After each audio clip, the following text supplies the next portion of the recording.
নমস্কার বন্ধুরা, কেমন আছো তোমরা সবাই? আশা করি অনেক ভালো আছো। কে কেমন আছো প্লিজ কমেন্ট করে অবশ্যই জানাতে একদম ভুলো না। তো এই ভিডিওটা দেখলাম গ্যালারিতে পড়ে আছে, তো ফালতু ফেলে রেখে কোনো লাভ নেই, এডিট করে ফেলি। তারপর আর কি, দুর্গাপূজার এটা অনেক দিন আগেকার ভিডিও। আর প্লিজ কাদের কাদের মালদায় বাড়ি প্লিজ কমেন্ট করে অবশ্যই জানাতে ভুলো না। আর আমরা বেরিয়ে পড়েছিলাম ঠাকুর দেখতে রাত 2টোর দিকে, মানে 1টার দিকে বেরিয়েছিলাম, 2টো বেজে গিয়েছিল। সারা রাত ঠাকুর দেখেছিলাম। আর সত্যি বলতে বাইক নিয়ে বেরিয়েছিলাম, তো বাইক নিয়ে আমাদের মালদাতে বেরাতে দেয় না অত তাড়াতাড়ি। আর ওই দিন আমরা বেরিয়েছিলাম জানি না নবমী না দশমী, ভুলে গিয়েছি। আর মালদার ঠাকুরগুলো অনেকগুলোই দেখেছিলাম, কিন্তু বাচ্চাকে নিয়ে দেখা হয়ে ওঠেনি। তো তোমরা কারা কারা মালদার ঠাকুর কোনটা কি দেখেছো প্লিজ কমেন্ট করে অবশ্যই জানাবার। আমি যেই কটা ঠাকুরকে তুলে ধরেছি সেই কটাই তোমাদের সাথে শেয়ার করছি। আর পুরো ভিডিওটা দেখবা, একদম স্কিপ করে যাবে না। আর আমরা বেরিয়ে পড়েছিলাম, আমি, আমার দাদা, আমার বৌদি, আমার ভাস্তা, আমার দিদি, আমার জামাইবাবু, আমার ছেলে, আমার হাজবেন্ড আর আমি। আর সত্যি বলতে দুর্গা ঠাকুর দেখার আলাদাই মজা। সবাই নতুন নতুন জামা পরেছিল। আর এই দেখো আমার বৌদিকে কেমন লাগছে প্লিজ কমেন্ট করে জানাবা। আর আমরা তিনজন একই শাড়ি কিনেছিলাম দুর্গাপূজায়, কারণ যাতে কারো মনে হিংসা না হয়। এখনও বড় হয়ে গেছি গাইজ, তবুও মনের মধ্যে হিংসা আছে। কারণ হচ্ছে এই শাড়িটা ওই নিলে ওরটা আমার ভালো লাগবে, আমারটা নিলে ওর ভালো লাগবে, তাই জন্য আমার মা কিন্তু আমাদের তিনজনকে একই শাড়ি কিনে এনে দেয়। আর সত্যি কথা বলতে তিনজন একই শাড়ি পরেছিলাম, শুধু আমার দিদি বলল যে আমি পরবো না। তারপর আমি আর আমার বৌদি তো পুরো একই সেম সেম সাজার চেষ্টা করেছিলাম, কিন্তু পুরো সেম সাজার চেষ্টা করেও পারিনি। আর এদিকে আমার বরকে দেখো, আর ওই সামনেরটা আমার দাদা। আর এখানে আমি আমার বরকে বললাম যে প্যাম্পাস নিয়ে নাও 5টা, কারণ আমার ছেলেকে নিয়ে বেরিয়েছি গাইজ, কখন কি হয়ে যাবে বলা মুশকিল আছে। তোমরা ভালো করে জানো কখন পটি করে দিতে পারে। তো এই জন্য আমরা তাড়াতাড়ি করে প্যাম্পাস নিয়ে নিলাম। আর এখানে একটা মেডিকেল ছিল, মেডিকেলেই আর আরেকটা কথা বলি তোমাদেরকে, সত্যি কথা বলতে মেয়েদের মনে এত হিংসা কেন বলো তো? আর এই ওটা পড়েছে, ওই ওটা পড়েছে, কি ভালো লাগছে দুর্গা ঠাকুর দেখতে বেরিয়ে গিয়ে কিন্তু আমরা মেয়েদেরকেই দেখি।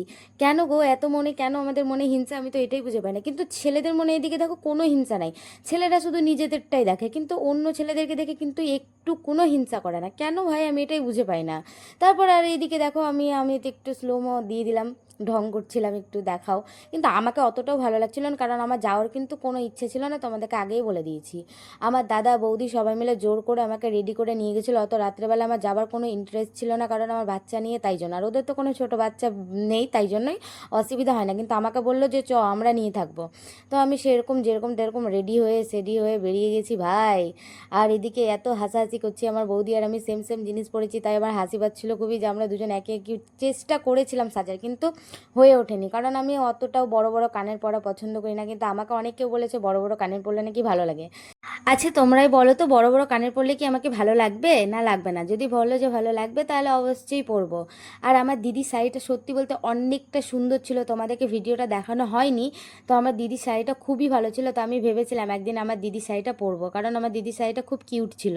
আর কালারটাও খুব কিউট ছিল। আর কারা কারা বুড়াবুড়ি তলা ঠাকুরটা দেখেছিলে প্লিজ কমেন্ট করে জানাতে কিন্তু একদম ভুলো না।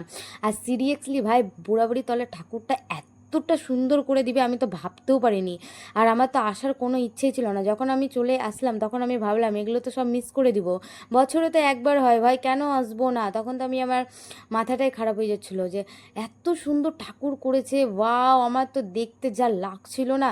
আর আমি কিন্তু আরও অনেক ঠাকুর দেখেছি, কিন্তু সেই ভিডিওগুলো দেওয়া হয়নি। আর আমি ভিডিও করিনি তো কি করে দিব তোমাদের বলো? তো আর সত্যি কথা বলতে আমি সেরকম বেশি ঠাকুর দেখিনি, কারণ হচ্ছে আমার বাচ্চাকে নিয়ে হয়ে ওঠেনি। আমার দাদারা গিয়েছে, কিন্তু আমি বাইকেই বসে থেকেছি। তবুও আমি যতগুলো দেখেছিলাম সেগুলোর আমি কিন্তু ভিডিও করতে পারিনি বাচ্চাকে নিয়ে। সেটা তোমরা দেখতেই পাচ্ছ যে আমার ছেলেকে নিয়ে আমি কোলে আছি। পুরো ভিডিও দিতে পারিনি, তবু হালকা হালকা করেছি একটা হাতে নিয়ে। আর আমার ছেলেকে নিয়ে ব্যথা করছিল হাতটা। আর আমার ছেলের ড্রেসটা কেমন লাগছে প্লিজ কমেন্ট করে অবশ্যই জানাবা। আর সত্যি বলতে কারা কারা ঠাকুরগুলো দেখেছো, যেটা যেটা আমি দেখেছি সেটা সেটার কমেন্ট করে অবশ্যই জানাবা। আর এই ঠাকুরটা কোথায় ছিল ভাই আমি তো ভুলে গিয়েছি, কারণ অনেক দিন হয়ে গেল ভিডিওটা। আর এই ঠাকুরটা আমার মনে পড়ছে না ঠিক কোথায় ছিল। তোমাদের মনে পড়লে প্লিজ কমেন্ট করে জানাও তো কোথায় এই ঠাকুরটা, কারা কারা দেখেছো মালদায় এসে। আমি তো ঠিক আর মনে করতে সত্যি বলতে পারছি না। মালদায় কিন্তু অনেক কেউ ঠাকুর দেখতে আসে। আমি তো দূর দূর লোকের দেখেছি যে বাপরে মালদার স্ট্যাটাস দিয়েছে আমি ঠাকুর দেখতে গিয়েছিলাম। সিরিয়াসলি বলছি, মালদাতে জন্ম নিয়েছি ঠিকই, কিন্তু আমি মালদার কিন্তু কোনো জায়গায় জানি না সিরিয়াসলি। আর এই ঠাকুরটা কোথায় আমার ঠিক মনে পড়ছে না। এই ঠাকুরটা ঠিক যেন কোথায় আমার মনে পড়ছে না সিরিয়াসলি। তোমাদের একটু মনে পড়লে বলো তো, আমি বুঝতে পারছি না কোথায় এই ঠাকুরটা। আর এই ঠাকুরটাও খুব কিউট ছিল। আর এই জায়গাটা একটা কি ঘর ঘটনা ঘটেছিল জানো, একটা মেয়ে পায়ের উপরে পা লেগে হিল জুতো পরে এসেছিলো, পেন্সিল হিল, আর পড়েছিল আমাদের সামনে, কিন্তু সেই ভিডিওটা আমি করে উঠিনি। আর এতটা হেসেছিলাম, যখন পারিস না ভাই তখন কেন পড়ে আসিস। আর এই ঠাকুরগুলো দেখো কত কিউট, মানে সব ঠাকুরই কিউট ছিল, কোনো ঠাকুরকে খারাপ বলা যাবে না। তো আমার এই ভিডিওটা কেমন লেগেছে প্লিজ কমেন্ট করে জানাবার, কোথায় কোন ঠাকুরটা আমি বুঝতেই পারছিলাম না সেটাও তোমরা কমেন্ট করে আমাকে জানিয়ে দিও যে এই ঠাকুরটা কোথাকার। তো এইটুকুনাই আমাদের ভিডিওটা ছিল, কেমন লাগলো প্লিজ লাইক কমেন্ট শেয়ার করে দিও, আর না করলেও কোনো ব্যাপার না, ভিডিওটা আমার ভালো লেগেছিলো তাই তোমাদের সামনে তুলে ধরলাম।